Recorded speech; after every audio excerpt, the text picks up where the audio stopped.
Hello, I'm Jim Roberts. I'm here with Senior Living in Alexandria. This is a program that's monthly, put on by Senior Services of Alexandria. And it's for not just seniors, of course we want to have an interesting program for them, but also for family, friends, caregivers, service providers, those in our community that are interested in things that relate to seniors. We try to organize useful and informative programs. I'm pleased with this month's discussion. I'm here with Dr. Jimmy McClellan. He's the Dean of Liberal Arts at the Nova Alexandria campus. He's been there a number of years, and he will tell us today about the exciting prospects that you can have as a senior taking courses or otherwise involved with Northern Virginia Community College. So, Dr. McClellan, it's glad to have you here. And start off, give us a little bit of your background. How did you get to Nova? How did you get into education? How did you get where you are? I came to Nova in 1975, so this is my 44th year. Okay. And I had graduate degrees in history and political science, so I was hired to be a professor in both. And I started when I was much younger than today, and I remember my first class was Western Civilization, and I was the youngest person in the room. Now I have students come and say, my grandmother recommended this course to me. I see. Yeah. Okay. So it's been a while. Okay. And you, how long, and do you have a teaching load as well as an administrative load at Nova? I came to Nova to teach. And Okay. as a dean, I'm not required to teach, but I teach a course because I like teaching. I don't get paid for it. I teach Native American history and history of the American frontier at the moment. Okay. And what are your, I noticed they have you Dean of Liberal Arts. What exactly, is that all-encompassing everything, Yeah. or is that a niche, or are there other counterparts in the deanship? Northern Virginia Community College has about 75,000 students. Right. And liberal arts is the third largest degree. So I'm the Dean of Liberal Arts for the college as a whole. I'm based on the Alexandria campus, where I supervise the humanities, art, music, world languages, English, history, and all the social sciences. I don't know that there's anything left over. But Nothing important. of course, Yeah. that would make sense. And so you basically hire faculty, recruit students, et cetera. It's your basic job. I determine the schedule, manage the budget, determine what courses we're going to teach. I hire faculty to teach them, and basically manage the day-to-day operations of the division. Help me if I'm wrong. Isn't Northern Virginia Community College the largest or second largest community college in the country? It's the second largest community college in this particular galaxy. Okay. Yeah. Miami-Dade is the only college that has more students as a two-year school, but it also offers a four-year degree, so I say that disqualifies them. We're the largest two-year school.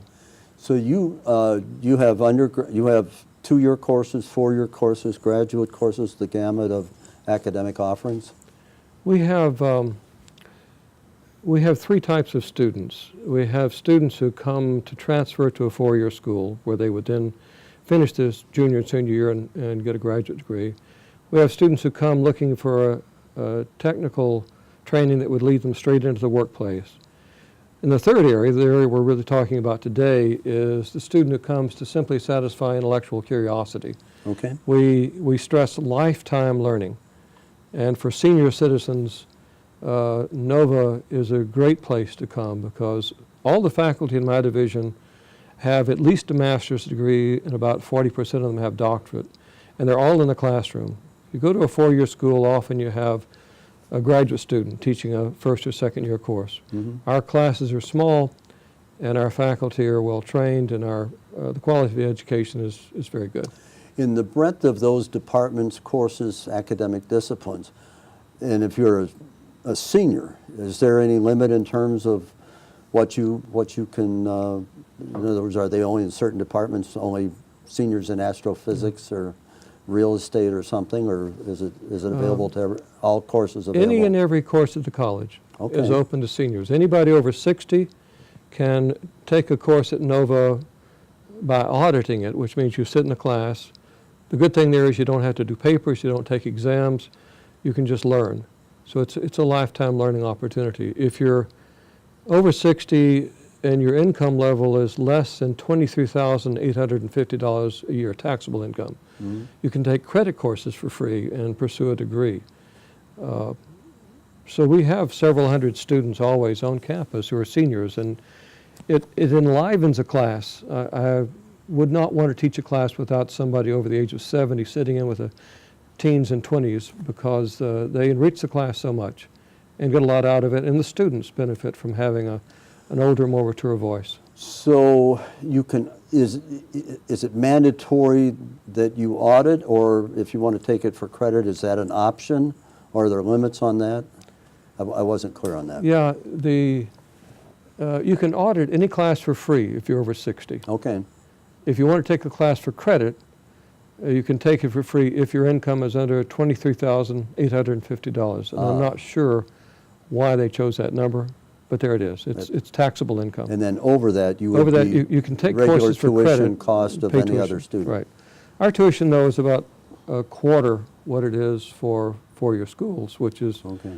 one thing that community colleges offer the general public, is that we're the open door through which people can come. We don't have any entrance requirements, no tests, no SAT, no essays. It takes you 5 minutes to apply and be accepted to the college, and you're in. You can take anything you want. So no limit on the number of, so you can take any course you want. Is there a size limit on those? Is there a first come, first serve for enrolled students, or Yeah, the students who are taking it for credit have priority, but I've never turned away a senior. I'll Okay. just bring another chair in the room. Okay. And that's general policy, or your particular? Well, on the practice? Alexandria campus, and we're talking about Alexandria here, Okay. anyone who comes to my office, I'll get them in a class if they want to join it. Okay, so if I were to enroll, I would look in a catalog, or now these days online. Look online. Pick out something I like and register for the class. Yes. And more than likely, there would be no issue. I would be admitted. Admission is guaranteed. It's a I great like thing that. about Nova. I like that. If you apply, you're accepted. So I could, in fact, my long dream of doing biochemistry, I might be crazy and have forgotten everything I ever knew about it, but there's a chance that I could learn something about that at Nova. Yeah, science has changed a lot. When you and I were in school, I think there were only 3 elements on the periodic chart: earth, wind, and fire. Now there are about 160, so things have changed. Things have changed, you bet. We're going to have to go to a break right now, but we'll come back and get into some of the mechanics of how it works and learn a little bit more about it. Thank you.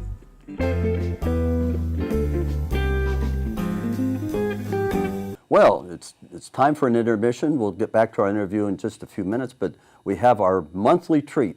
We have Madison Reeder, the great nutritionist and the great cook, with another original recipe for us today. January, we need something that is comfort food and is warm and maybe easy, healthy fats maybe, nutritious, but basically a good winter dish. So what are we going to have? All right, so first off, Happy New Year. We're Happy into New a new Year. year, so of course that's the most popular time for myself, because everybody has their New Year's resolutions and they want to, achieve their nutrition goals as healthfully but also as easily as possible. So I am going to be making today a white bean chicken chili.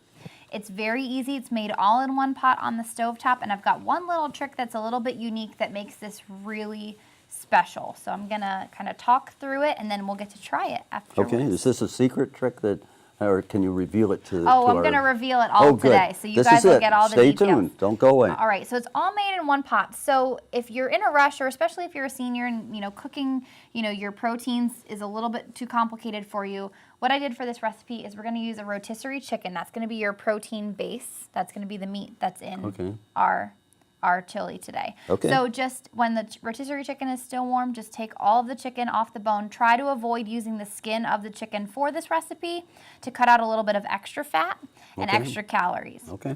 So All the right. chicken is our base. One bare chicken. Yes, All yep, right. one chicken. So All the right, whole one- thing goes into this recipe. What we're gonna do is we're gonna use a big pot on our stovetop, turn it on to a medium heat, and saute some garlic and some onions in a little bit of olive oil. I used about 2 tablespoons of crushed minced garlic, Okay, about 2 or 3 tablespoons of olive oil because you're making a whole pot. okay. And then I used a whole yellow onion diced into small pieces. A whole one, not a whole half. one. All Yep, right. Yep. So we Plenty have of an onion. we have an extra half here, and I'll show you what we'll do with that in a second. So once Okay. that garlic, that onion, that olive oil starts to get really fragrant, that's when we're going to add kind of the pizzazz to this recipe. Oh, The next thing you're going to do is at the grocery store, you can buy fresh green chilies, but I find for seniors or for people who are really in a rush and still want to meet their goals, this is a great option to find the canned chopped green chilies. okay. Adds a little bit of heat and a little bit of fiber to this recipe. Really delicious. I added 3 cans of these and I did not drain the liquid. Now with these, as you can see here on this little sticker, there's a green sticker on it that says Oh, mild. mild. You can Okay. get mild, medium, or hot, depending on how spicy you want this. But whenever I'm cooking for somebody, I always start with mild, and we can add the spices later. Okay. So 3 cans of these. Trader Joe's. This is actually usually from Trader Joe's, but I think this is from a local Harris Oh, I Teeter. thought I recognized the label. I know, Okay, I know. all right. It is a popular one, though. All right, Popular one. green chilies. So then you'll let that 3 of 'em. simmer for a little bit. Let that all cook down. All those flavors really need to marry together. That onion, garlic, your oil, your chilies. Okay, The next thing you're going to do is you're going to add in some chicken stock, just like this one here. I always try to use an unsalted or a low sodium chicken stock or a chicken broth just because this has so much sodium in it naturally. So any amount that we can cut out is great. You're going to use a whole container of this. So that's 32 ounces. that's where taste and nutrition kick in. Exactly. All right. So then you're going to simmer that for about 5 minutes. Just Okay. letting, again, all those flavors come together. Yeah, yeah. Of course, then we got to add the chicken. If it's a chicken chili, we have to add the chicken next. So add your whole rotisserie chicken in there. Keep it simmering. Keep it going. It's in pieces, but you don't dice it or anything? You can just Cut add it. Just add it? Yep, add it in as there. you Make take sure it all on. the Okay. bones are out. Any extra fat is out, but you're going to add that right in. Gotcha. Then, of course, in my household, chili has to have beans. Beans. So we're going to use these white, some people call them white beans, like a white bean chicken chili, or the cannellini beans. Okay. 3 cans of these. Put 2 cans in.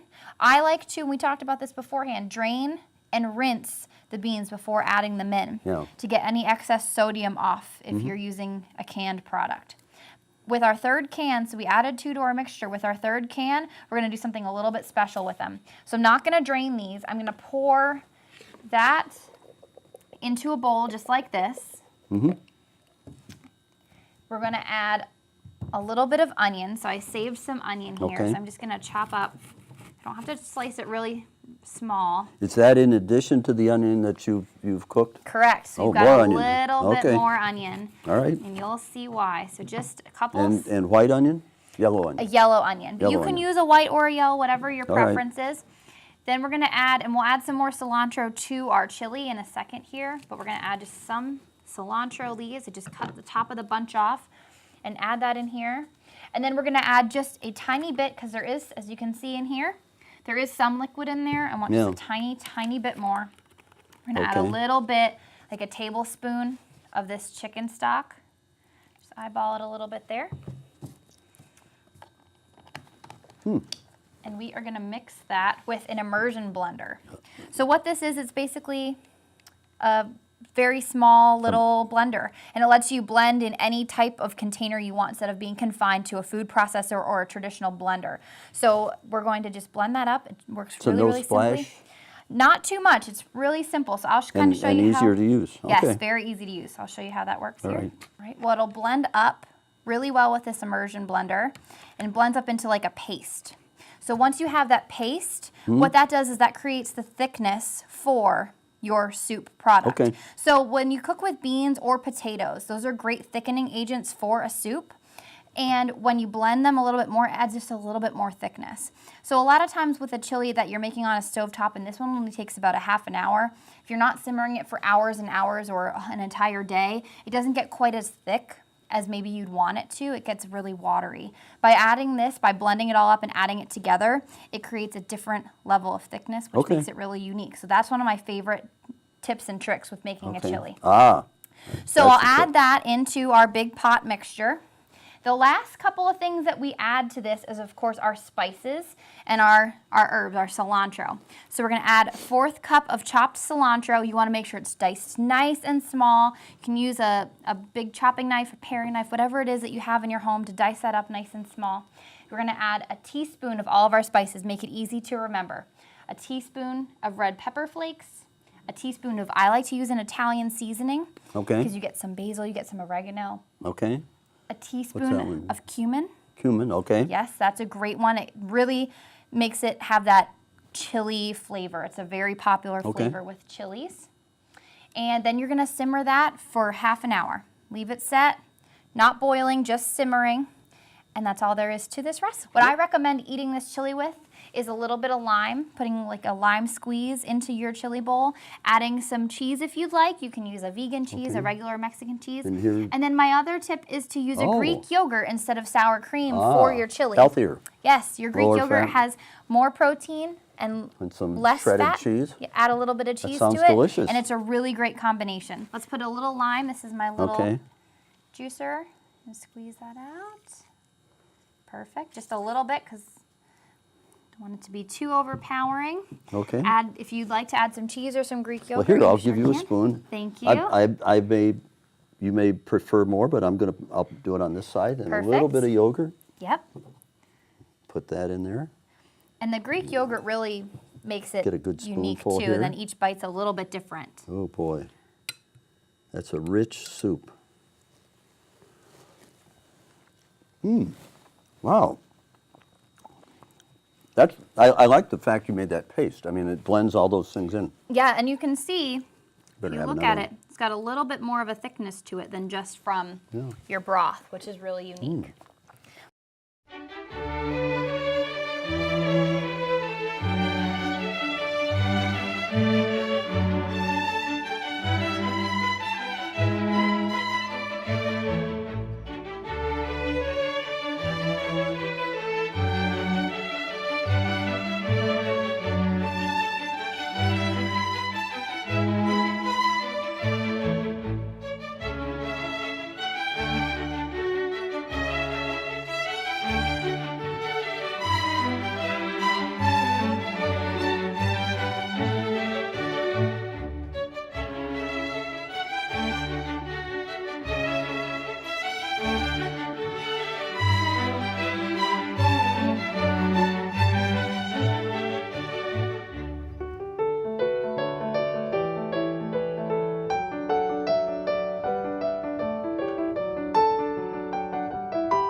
Well, we have another special treat for you. Nancy Lorenz of PK Moves is here once again this month, and she's got another useful tip and another reason for exercise. So, Nancy, let's do a little bit of fitness with Nancy. What are we going to do today? Well, thanks so much for having us here, Jim. Today we're going to talk about how to work on some balance at home, or Okay. you can even do these outside. So the first step is to find a stable item in your home. This can be your kitchen countertop, it can be a chair, it could even be a railing, but just test it first. So here we have 2 sturdy chairs, Right. and the first thing we're going to do is let's just do a little balance test at home. So get yourself near your sturdy object and just lift one of your feet up off the floor. You should be able to hold this for 30 seconds. If you find that you are going to tip, just put your foot back down. Don't try to save it or grab onto your object. Always safety first. You should be able to get 30 seconds on each side. 1 minute is good. Okay. So you can work up to that each day by maybe when you're brushing your teeth, try to do it. But just make sure you're not on a slippery carpet. You got to have a very, that you're in a safe place to do it. But here are some exercises you can do to improve your balance. All right. So the first thing, just put your feet shoulder width apart. Okay. And we're just going to raise our left foot just 6 inches to the side. And we're just going to do that maybe 10 times. We're not going to do all 10 right here.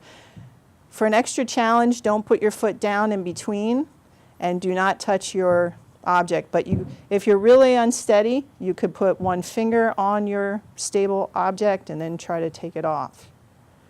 All right, good. Repeat on both legs. On the How are right. you finding that?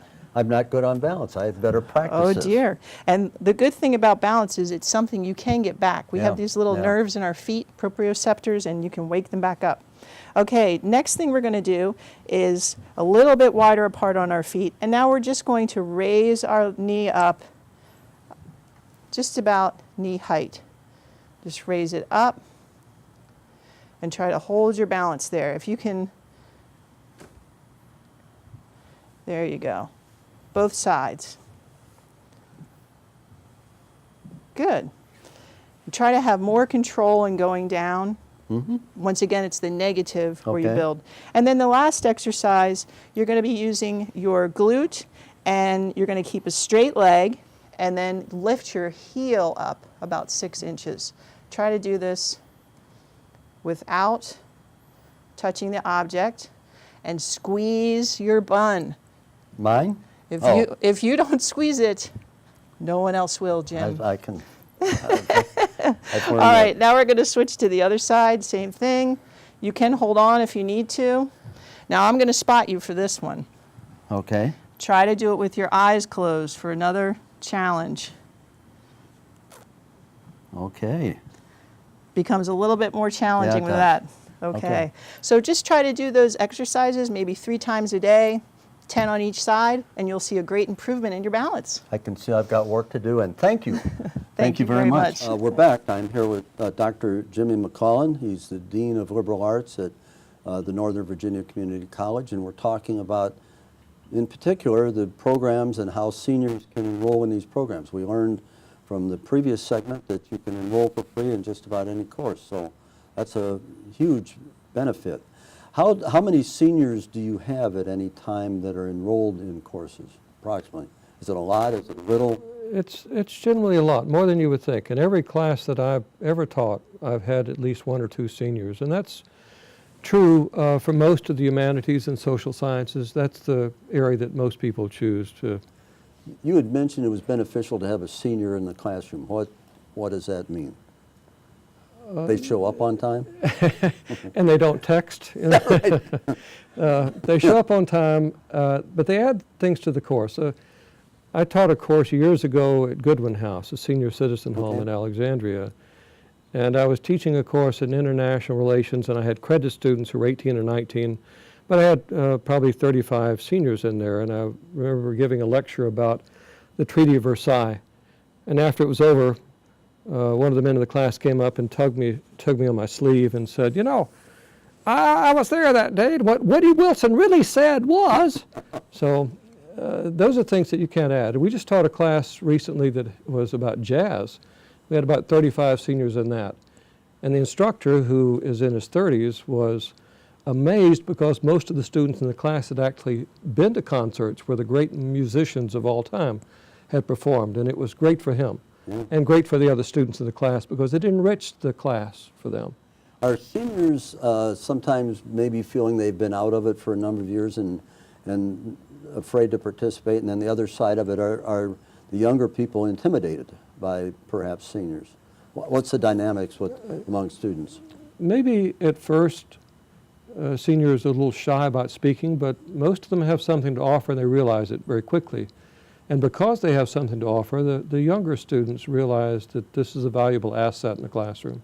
And so they interact and Yeah. no questions of participation? No. What happens if the student maybe knows something different, or a different view of history than perhaps a professor?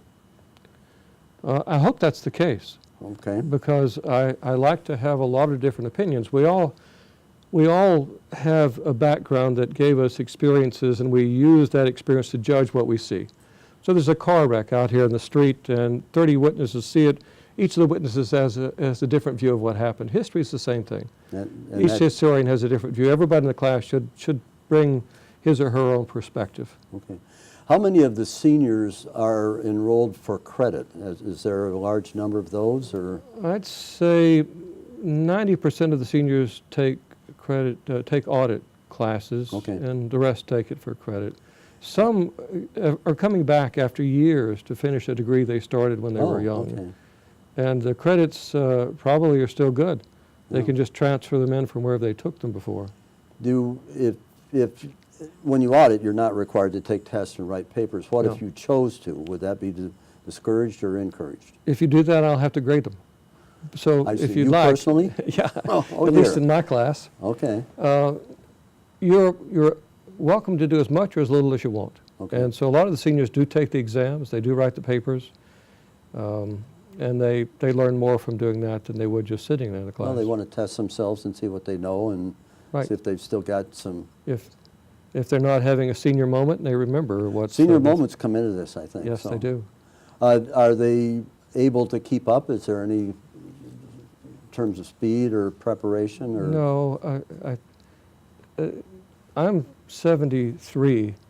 And when I look out, I don't think of myself as being 73. I still think of myself the same way I did when I was 20. And I think most seniors are also that same way, that they don't think of themselves, particularly when you get in a classroom with younger people. You become part of the class. Okay. What's the process? So how do you advertise and promote? How do people find out about it? Is it word of mouth, catalogs online, all of those? How do people find out, number one? And two, once they make the choice, I want to take this course, how do they sign up, get enrolled in it? Everything is online now. Okay. And you go to www.nvcc.edu. The catalog is there, the schedule of classes is there for the next semester. You can register online. Anyone who wants to register can come to my office, the Division of Languages, Arts, and Social Sciences. My Okay. staff will register them. Okay. There's a waiver form to fill out for tuition waiver and then registration, admission. We can do all that. And so they register online, come to your office, sign up, and then basically it's a college course. Go to class. Go to class. Yeah. Is there any limit, if you, since you're not auditing, since you're auditing and not taking tests, if you have to miss a number because of personal schedule of classes, is there any repercussion from that, or? Only that you missed something.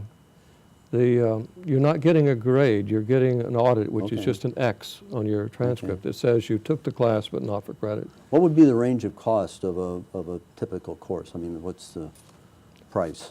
Well, for seniors, of course, if you're auditing, it's free, but Okay.